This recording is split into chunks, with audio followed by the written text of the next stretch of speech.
Divided है। First part के अंदर अलग अलग तरह की डायमेंशंस हैं और सेकंड पार्ट में डायमेंशन के जो अलग अलग फीचर्स हैं उनके अंदर हम कैसे मॉडिफिकेशन या चेंजेस करते हैं वो हम समझेंगे। तो आज हम फर्स्ट पार्ट स्टार्ट करेंगे।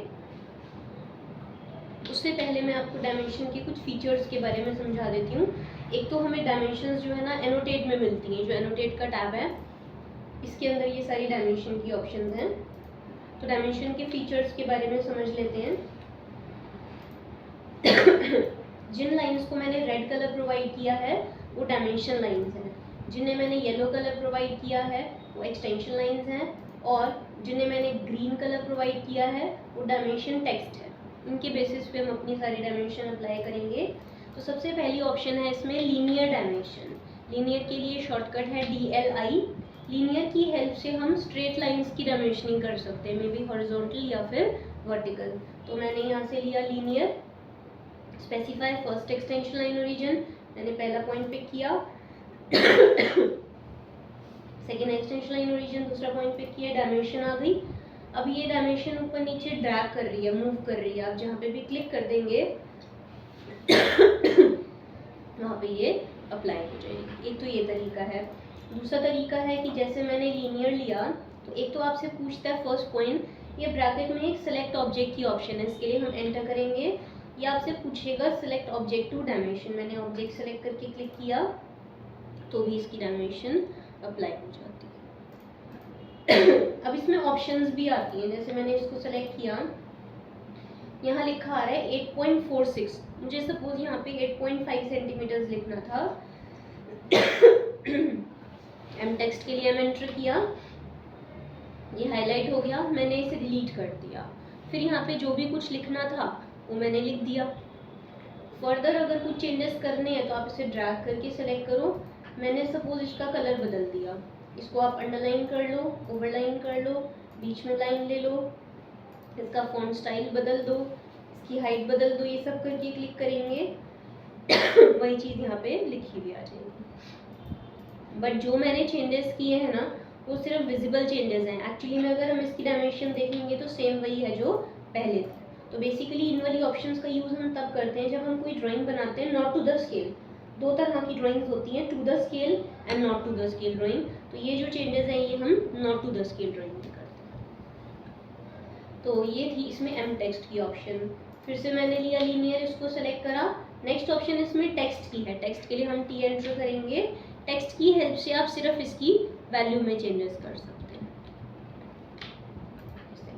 तो एम टेक्स्ट और टेक्स्ट में ये फ़र्क है कि एम टेक्स्ट के अंदर तो हमारे पास और काफ़ी सारी ऑप्शंस आ जाती हैं, हाइट, फॉन्ट स्टाइल, कलर वगैरह।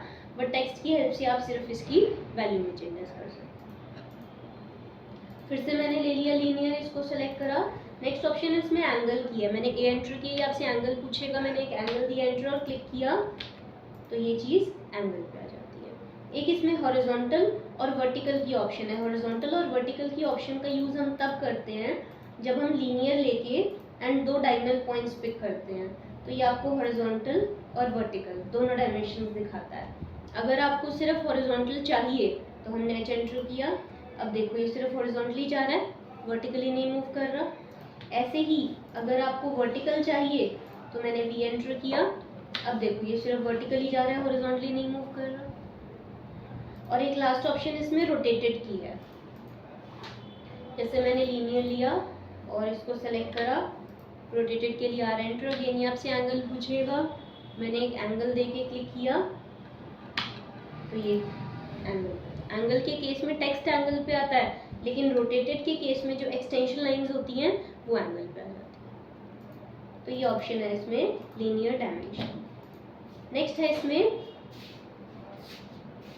Aligned dimension. अलाइंड के लिए शॉर्टकट है DAL। अलाइंड की हेल्प से आप उन लाइंस की डायमेंशनिंग कर सकते हैं जो अलाइंड होती हैं, एंगल्स पे होती हैं। तरीका सेम वही है, आप अलाइन लेके दो पॉइंट्स पिक करके क्लिक कर लो, या फिर सेलेक्ट ऑब्जेक्ट के लिए एंटर करके और ऑब्जेक्ट सेलेक्ट करके क्लिक करो तो भी इसकी डायमेंशन अप्लाई हो जाती है। ऑप्शन सेम वही आ रही है, M text, text and angle. और ये जो तीन ऑप्शंस हैं ये आपको सभी डायमेंशंस में कॉमन मिलेगी। तो ये इसमें ऑप्शन है अलाइंड की। नेक्स्ट इसमें आ जाता है एंगुलर। एंगुलर के लिए शॉर्टकट है DAN।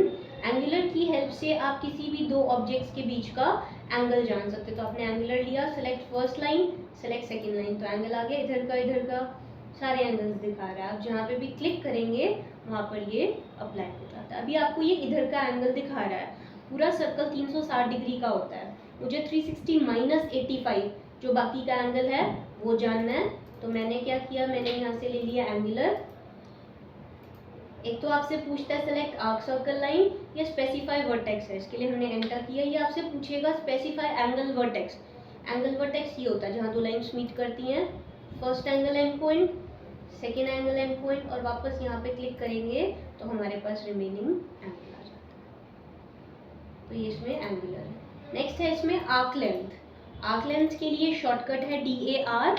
इसकी हेल्प से आप किसी भी आर्क की लंबाई जान सकते हो, लेंथ। आपने आर्क लेंथ लेके इसको सेलेक्ट करके क्लिक किया तो देखिए इसकी लेंथ आ जाती है। अभी आपको कंप्लीट आर्क की लेंथ दिखा रहा है। अगर आपने किसी पोर्शन की लेंथ लेनी है तो आपने क्या किया, आर्क लेंथ लिया, इसको सेलेक्ट करा, mtext एक्सटर्न एंगल तो सेम है, एक इसमें पार्शियल आ जाता है। मैंने P एंटर करा और इसके 2 पॉइंट्स पिक करके क्लिक करेंगे तो उस पर्टिकुलर पोर्शन की लेंथ आ जाती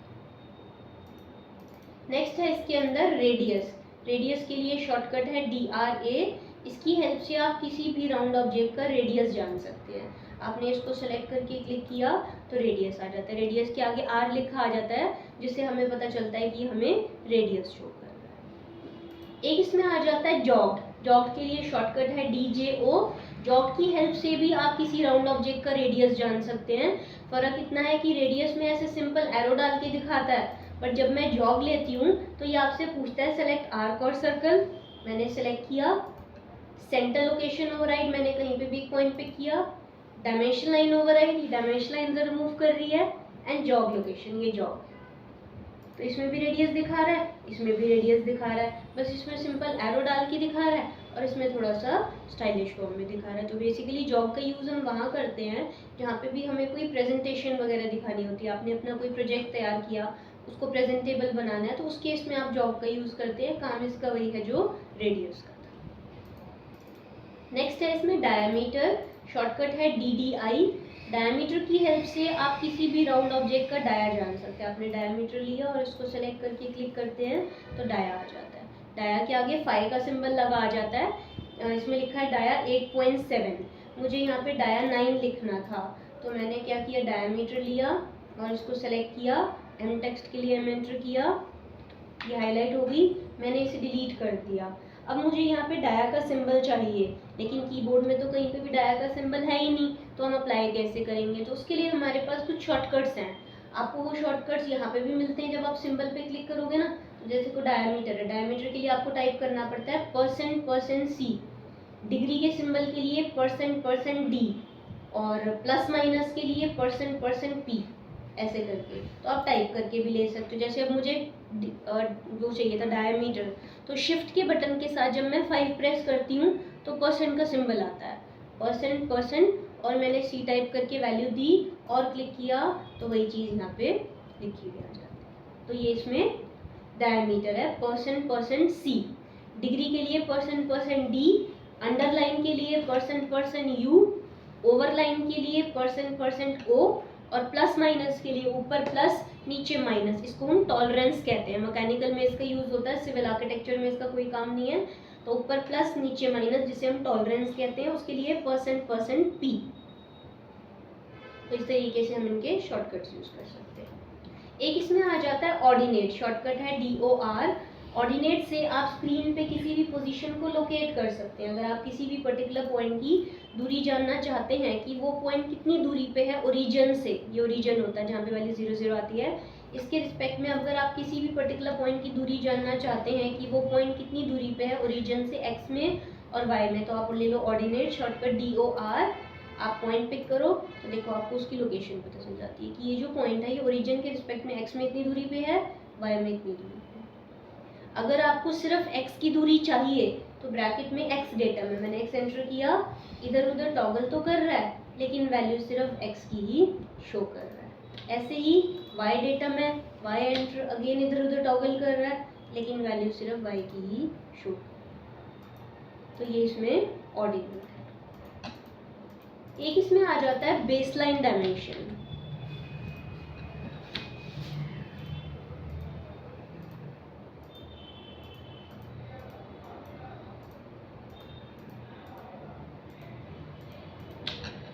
यहाँ पे दो ऑप्शंस है, एक बेस लाइन है और एक कॉन्टिन्यू है। इन दोनों डायमेंशंस को अप्लाई करने से पहले ऑलरेडी कोई ना कोई डायमेंशन अप्लाइड होनी चाहिए। तो सपोज मैंने लीनियर लेके एंड 2 पॉइंट्स पिक करके क्लिक कर लिया। जैसे ही मैंने यहाँ से लिया बेस लाइन, ऑटोमेटिकली आपको एक पॉइंट सेलेक्टेड मिल गया एंड उसके बाद फिर हम जहाँ जहाँ तक भी क्लिक करेंगे ये आपको वहाँ तक डायमेंशन शो करता जाएगा, पहले पॉइंट से नेक्स्ट पॉइंट। अगर तो आपने लीनियर लेने की इमीडिएटली बाद बेस लाइन ले ली तब तो आपको ऑटोमेटिकली एक पॉइंट सेलेक्टेड मिल जाएगा, लेकिन अगर बीच में कुछ गैप आ गया और फिर आपने यहाँ से लिया बेस लाइन तो आपको एक पॉइंट पिक करके लेना पड़ेगा एंड उसके बाद फिर आप जहाँ जहाँ तक भी क्लिक करेंगे ये आपको वहाँ तक डायमेंशन शो करता जाएगा, पहले पॉइंट से नेक्स्ट पॉइंट। एक इसमें आ जाता है कॉन्टिन्यू। कॉन्टिन्यू के लिए शॉर्टकट है DCO।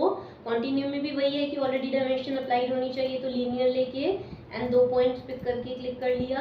अब जैसे ही हमने यहाँ से लिया कॉन्टिन्यू, अगेन पॉइंट सेलेक्टेड मिल गया एंड उसके बाद फिर हम जहाँ जहाँ तक भी क्लिक करेंगे ये आपको वहाँ तक डायमेंशन शो करता है। इसमें नेक्स्ट टू नेक्स्ट आता है, उसमें पहले पॉइंट से आगे आगे आता है, इसमें नेक्स्ट टू नेक्स्ट आ जाता है। अब देखो क्या हुआ, इन दोनों पॉइंट्स के बीच में स्पेस कम था तो इसने ऐसे एरो डाल के डायमेंशनिंग बाहर लिख दी। इस चीज़ को हम क्विक लीडर कहते हैं। क्विक लीडर की ऑप्शन का यूज़ हम तब करते हैं जब हमारे पास 2 पॉइंट्स के बीच में स्पेस कम होता है, तो हम ऐसे एरो डाल के स्पेसिफिकेशन या डायमेंशनिंग बाहर लिख देते हैं, वो चीज़ क्विक लीडर होती है। क्विक लीडर की ऑप्शन आपको लिस्ट में तो नहीं दी गई बट आप उसका यूज़ कर सकते हैं। उसके लिए हमें LE करना पड़ता है, LE एंटर। इसमें आपको 3 पॉइंट पिक करने हैं, 1, 2 एंड 3। आपसे पूछेगा टेक्स्ट विड्थ, अल्फाबेट्स की चौड़ाई कितनी चाहिए। चेंज करने से भी ज़्यादा कोई फ़र्क पड़ता नहीं है तो हम एंटर कर देते हैं। खाली एंटर प्रेस करने से वो उसी वाली वैल्यू को एक्सेप्ट कर लेता है। फिर जो भी कुछ लिखना है वो लिख लो। नेक्स्ट लाइन में आने के लिए एंटर, ख़त्म करने के लिए डबल एंटर करेंगे तो वही चीज़ यहाँ पे लिखी है। तो ये इसमें जो है ऑप्शन है हमारे पास लीडर की। अगर आपने ऑर्थो ऑफ कर दिया तो आप स्लांट लाइन भी ले सकते हो। LE एंटर, उसमें आप 3 पॉइंट पिक कर लो, विड्थ के लिए एंटर करो, फिर जो भी कुछ लिखना है वो लिखिए, डबल एंटर करके खत्म। एक इसमें आ जाता है क्विक डायमेंशन, शॉर्टकट है QDIM। जैसे कि अभी आपने देखा, मैंने आपको कई सारी ऑप्शंस बताई, radius, diameter, base line, continue, ordinate, सभी में क्या था, आपको एक एक पॉइंट पिक कर करके डायमेंशनिंग करनी पड़ रही थी। बट अगर आप काफ़ी सारे ऑब्जेक्ट्स की एक साथ डायमेंशनिंग करना चाहते हैं तो ऑप्शन ले लो quick dimension, select geometry, enter, bracket में ऑप्शंस आ रही हैं, कॉन्टिन्यू, C एंटर, तो देखो सभी की एक साथ कॉन्टिन्यूस डायमेंशन। फिर से मैंने लिया इन सबको सेलेक्ट किया, एंटर, स्टैगर्ड। स्टैगर्ड के केस में जो पहले 2 बीच के पॉइंट्स हैं उनकी डायमेंशन सेंटर में आ रही है, अगले 2 की राइट में आ रही है, अगले 2 की लेफ्ट में आ रही है और अगले 2 की राइट में आ रही है, ऐसे स्टैगर्ड फॉर्म में आ रही है। फिर से मैंने लिया, इन सबको सेलेक्ट किया, एंटर, बेस लाइन, तो देखो सभी की एक साथ बेस लाइन डायमेंशन। फिर से मैंने लिया, इन सबको सेलेक्ट किया, एंटर, ऑर्डिनेट, तो देखो सबकी ऑर्डिनेट दिखा रहा है, ये दूरी दिखा रहा है ओरिजिन के रिस्पेक्ट में x की, अगर मैं इधर लेके जाऊंगी तो ये y की दूरी दिखा रही है। फिर से मैंने लिया, नेक्स्ट इसमें आ जाता है हमारे पास रेडियस एंड डायमीटर। मेरे पास सपोज कुछ राउंड ऑब्जेक्ट्स हैं और मुझे इन सबका एक साथ रेडियस या सबका एक साथ डाया जानना है, तो मैंने ले लिया कुछ डायमेंशन, सेलेक्ट ज्योमेट्री, रेडियस के लिए R एंटर, सभी का एक साथ रेडियस आ गया, या फिर सेलेक्ट किया डायमीटर के लिए D एंटर, तो सभी का एक साथ डायमीटर। एक इसमें आ जाता है हमारे पास डायमेंशन ब्रेक, एक इसमें एडजस्ट स्पेस है, शॉर्टकट है DIM SP। जैसे मेरे पास ये 2 डायमेंशन लाइंस हैं, इनके बीच का जो स्पेस है वो हमें बढ़ाना घटाना है, तो मैंने ले लिया adjust space, select base dimension, dimension to space, enter, एक वैल्यू टाइप करके एंटर करेंगे तो उतना इनके बीच में स्पेस आ जाता है। और एक इसमें डायमेंशन ब्रेक है, शॉर्टकट है DIM BR। इससे आप किसी भी 2 डायमेंशन लाइंस के बीच में एक ब्रेक दे सकते हो। मैंने ब्रेक लिया, इसको सेलेक्ट करा, ब्रैकेट में 3 ऑप्शंस है, ऑटो, मैनुअल, रिमूव, मैंने ले लिया ऑटो, तो देखो ऑटोमेटिकली इनके बीच में एक गैप आ जाता है। गैप पहले से सेट है, अगर आप अपने हिसाब का कोई गैप देना चाहते हैं तो आपने ब्रेक लिया, इसको सेलेक्ट करा, मैनुअल के लिए एंटर, यहाँ रखा,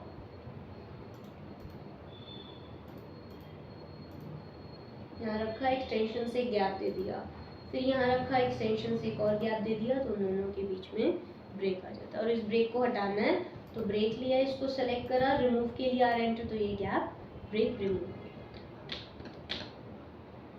एक इसमें आ जाता है इंस्पेक्ट, शॉर्टकट है dim I N.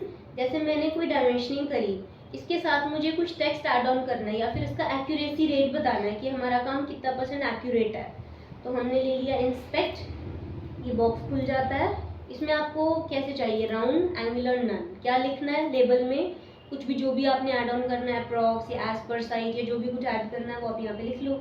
Inspection rate, आपका काम कितना % एक्यूरेट है, आपको एक एक्यूरेसी रेट बताना है, ठीक है।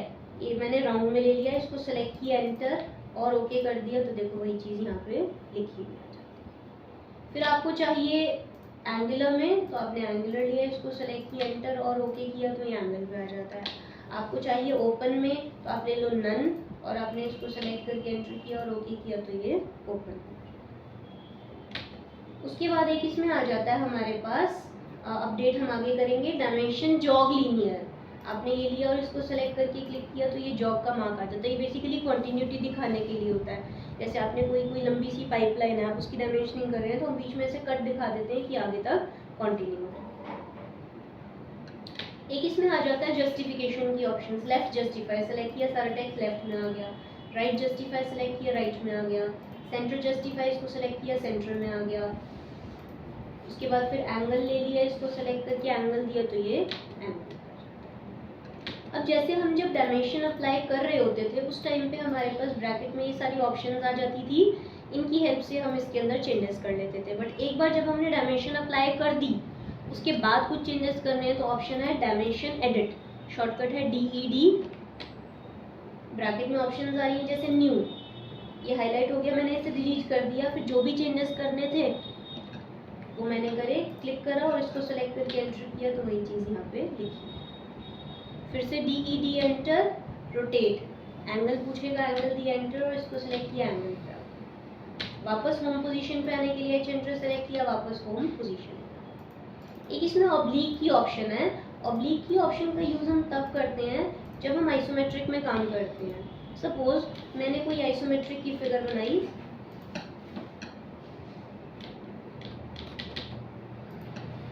अब मुझे इसकी डायमेंशनिंग करनी है, तो मैं एक तो अलाइन का यूज़ करूँगी, बट अलाइन में आप देख रहे हैं कि टेढ़ी टेढ़ी आ रही है, मुझे इसे स्ट्रेट बनाना है, तो मैंने DED एंटर किया, ऑब्लिक, इसको सेलेक्ट किया, एंटर। जो राइट फेस है उसके लिए हम एंगल देंगे -30 का, क्योंकि आइसोमेट्रिक में हम 30 के एंगल पे काम करते हैं।